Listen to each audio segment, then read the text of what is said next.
Erectile bond जो हमने ले आए उससे पहले का जमाने में कोई कुछ फ्रेमवर्क नहीं था। आप भोरी भर करके कैश ले आकर के दो। पहले जो सिस्टम था उससे बेहतर सिस्टम है, क्योंकि मनी दिखाई देगा अकाउंट में दोनों तरफ में। मगर इससे अभी कुछ बड़ा स्कैम है वगैरह है, वो बात है। ये पॉलिटिकल ट्विस्ट करने के लिए जो भी बोल सकते हैं बोल सकते हैं। हर पार्टी इसका उपयोग किए। रीजनल पार्टी तो खूब उठाए उसका फायदा। मैं इलेक्ट्रल बॉन्ड के विषय बहुत सारे प्रश्न मीडिया से जो आया उसके लिए मैं जवाब दी हूं, और प्रधानमंत्री मोदी जी भी कल एक इंटरव्यू में इलेक्ट्रल बॉन्ड के विषय बोल दिया। मैं इलेक्ट्रल बॉन्ड के विषय में स्पष्टता से मैं आपके सामने रखना चाहती हूं कि पहले जो सिस्टम था, इलेक्ट्रल बॉन्ड जो हमने ले आए उससे पहले का जमाने में कोई कुछ फ्रेमवर्क नहीं था। आप भोरी भर करके कैश ले आकर के दो पॉलिटिकल पार्टी के हाथ में, या सूटकेस में लेके जाओ, या सोना दो या फ्लैट दो, कोई कुछ कंट्रोल नहीं था। पार्लियामेंट में चर्चा गोष्ठी करने के बाद एक ये रास्ता निकाला, माननीय अरुण जेटली जी इसके ऊपर विस्तार से पार्लियामेंट में भी बात की कि कम से कम जो बॉन्ड लेता है, मतलब पैसा डोनेशन के नाते देना है, वो बॉन्ड उठाते हैं, वो पैसा बैंक के अकाउंट के द्वारा वो कर रहा है, डोनेशन करने वाले। और जो पॉलिटिकल पार्टी उससे फायदा उठाते हैं, जिनके लिए वो बॉन्ड दिया जाता है, हर पार्टी उसमें से लिया है पैसा, सो उनके अकाउंट में पैसा जाता है, ये बॉन्ड वाला पैसा। सो अकाउंट से अकाउंट पैसा जारी है। ये पूरा कानूनन पार्लियामेंट में पास होने के बाद ये सिस्टम आया है। परफेक्ट सिस्टम है कि नहीं वो अलग बात है, मगर पहले जो सिस्टम था उससे बेहतर सिस्टम है, क्योंकि मनी दिखाई देगा अकाउंट में दोनों तरफ में। ये परफेक्ट करना और बेहतर करना वो सब अलग विषय है, मगर जो सिस्टम है कम से कम बैंक अकाउंट के, उससे पहले बोरे भर के लेके जाओ, किसी को पता नहीं चला कौन देता, कितना देता है, वो सच मनी है कि ड्रग सेल करने के बाद पैसा है, वो कोई किसी का समझ में नहीं आता था पहले। ठीक है, अभी सुप्रीम कोर्ट इसको हटा दिया, मगर इससे अभी कुछ बड़ा स्कैम है वगैरह है, वो बात है। ये पॉलिटिकल ट्विस्ट करने के लिए जो भी बोल सकते हैं बोल सकते हैं, मगर हर पार्टी ने इसका फायदा उठाया, कानूनन उठाया। मैं गलत नहीं बोल रही हूं, पास किया कानून, सब उठाया।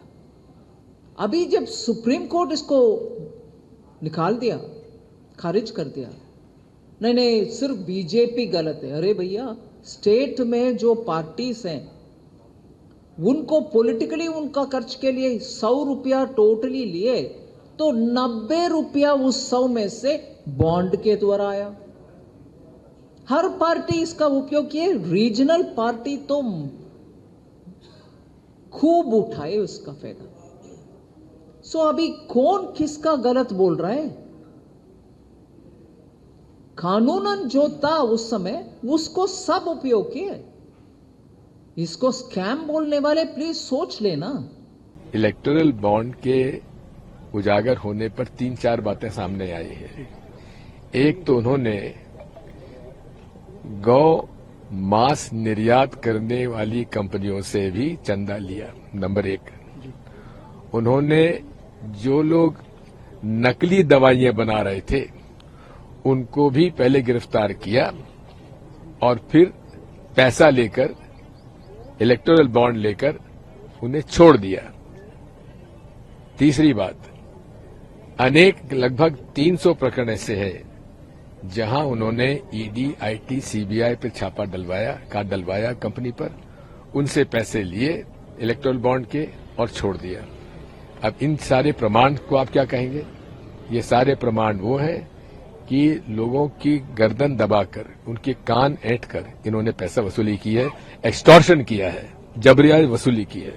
सर, प्रधानमंत्री कह रहे हैं कि सनातन विरोधी जो भी लोग हैं, डीएम की टिप्पणी कर रहे हैं, अन्य लोग टिप्पणी कर रहे हैं, कांग्रेस की कौन सी मजबूरी है जो सनातन विरोधी के लोगों के साथ में खड़े हुए हैं, उनके साथ ये डीएमके का समर्थन भारतीय जनता पार्टी ने भी लिया था, क्यों भूल जाते हैं। जहां तक मौजूदा सनातन धर्म के बारे में जो उन्होंने उल्लेख किया है, शायद वो इस बात को नहीं समझ पाए हैं कि सनातन धर्म ने कभी भी भेदभाव नहीं किया। सुन लीजिए, सनातन धर्म में कभी छुआछूत का कहीं प्रमाण भी नहीं मिलता। और यदि आप गीता पढ़ेंगे तो युधिष्ठिर जी ने साफ कहा है कि व्यक्ति कोई पैदाइश से उस वर्ग में नहीं जाता है, उसकी काबिलियत पर, उसकी शिक्षा पर, उसके काम करने के क्षेत्र में, उस आधार पे वर्ग और उसकी जाति तय की जाती है। इसलिए यदि डीएमके के किसी लीडर ने यह बयान दिया है तो शायद अनभिज्ञता में दिया होगा।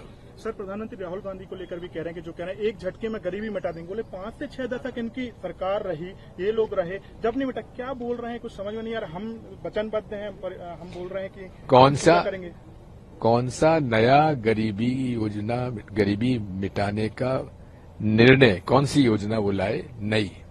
ये सारी योजनाएं जो आज फ्री राशन का खाद्य सुरक्षा अधिनियम कौन लाया? कांग्रेस लाई। महात्मा गांधी नरेगा कौन लाया? कांग्रेस लाई। इसकी आलोचना स्वयं नरेंद्र मोदी जी गुजरात के मुख्यमंत्री के रूप में किया करते थे, लेकिन अब वे अवसरवादिता का एक स्पष्ट प्रमाण है कि वे अब पूरे तरीके से कांग्रेस की नीतियां अपनाकर उसका श्रेय ले रहे हैं।